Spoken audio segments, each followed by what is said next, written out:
Hola, mi nombre es Ana Valladelsa Tavera Guzmán y en esta parte de la tarea es un pequeño video sobre un cuestionario donde hay que hacer como mínimo 15 cuestiones, 15 preguntas. Pero en este caso yo saqué 12 de lo más relevante del video. Empezamos. El tema es conceptos básicos de la fotogrametría. La primera pregunta, que es la fotogrametría, obviamente, es la ciencia y tecnología para obtener información fiable a través de imágenes adquiridas por sensores. La segunda pregunta dice que de qué forma parte la fotogrametría o de qué se trata la fotogrametría. Se trata precisamente de analizar y sacar un estudio comparativo con todas aquellas mediciones que podamos realizar con o a través de imágenes. Continuando con la pregunta número 3, ¿cómo funciona la fotogrametría? Esta funciona básicamente imitando el sistema de visión humana. La pregunta número 4 dice, ¿qué analiza la fotogrametría? Analiza la posición de los rayos de puntos homólogos que se almacenan en diferentes fotografías, es decir, desde diferentes puntos de vista. La pregunta número 5 dice, ¿de qué partía la fotogrametría en la antigüedad? Esta prácticamente partía de cálculos básicos.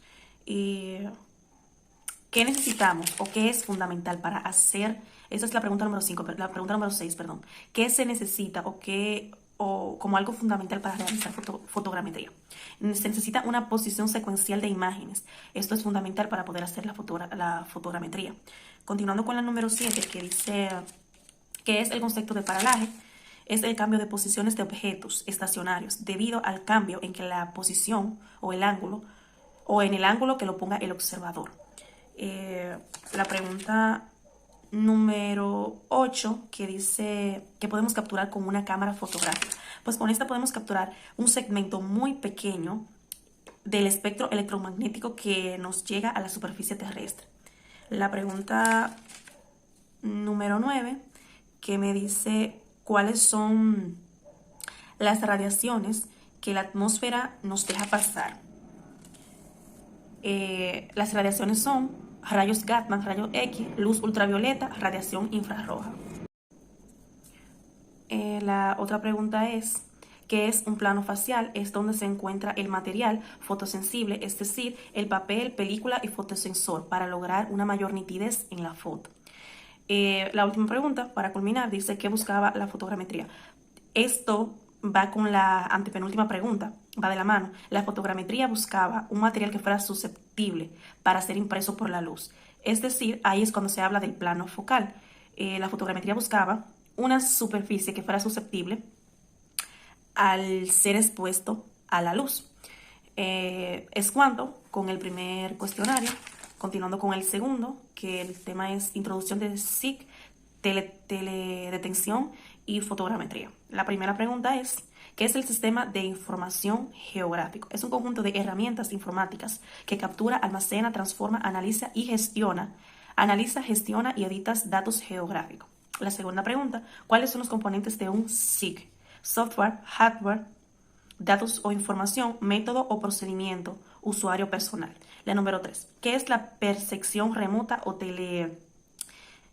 teledetención? Es la adquisición de la información a pequeña o a gran escala de un objeto o fenómeno. Es la ciencia para derivar información sobre áreas de tierra y agua de nuestro planeta a partir de imágenes adquiridas a distancia.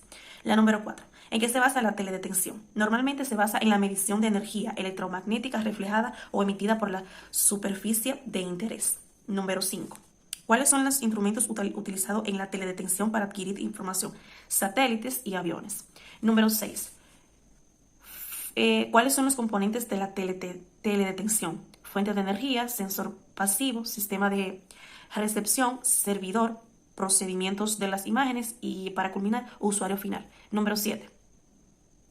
¿Cuál es la calificación de los sistemas de teledetención? Teledetección ópticas, tecnología radar y LIDAR. La número 8. ¿Cómo se clasifican estos sistemas? Activos y pasivos. El activo es el que emite y recibe información, mientras que el pasivo solamente puede recibir información. La número 9. ¿Cuántas cantidad de banda puede tener un satélite? El RBG, una sola, la que es visible. Tenemos el multiespectral, que es mayor a 10 bandas, y el hiperespectral, que es mayor a 100 bandas. Continuando con la pregunta número 10, ¿cuáles son las plataformas de teledetención? Satélites, aeronaves y drones. La pregunta número 11, ¿cuántas escalas tiene la plataforma de sensor? 4. ¿Cómo se llaman las escalas de plataforma de sensor? Escala de reconocimiento, escala semidetallada, escala de detalle y escala de alto detalle. Pregunta número 13. ¿Qué es el RPAT? Se trata de un vehículo volador no tripulado, también llamado, entre comillas, dron. La pregunta número 14. ¿Cuáles son los componentes de un RPAX? Plataforma aérea, mando y control, usuario o personal, métodos o procedimientos. Y por último, el software. Pregunta número 15 para culminar. ¿Qué sensores se pueden montar en un dron? Cámara, video, lidar y radar. Es cuanto. Espero que esto me sirva. Y hasta aquí mis cuestionarios.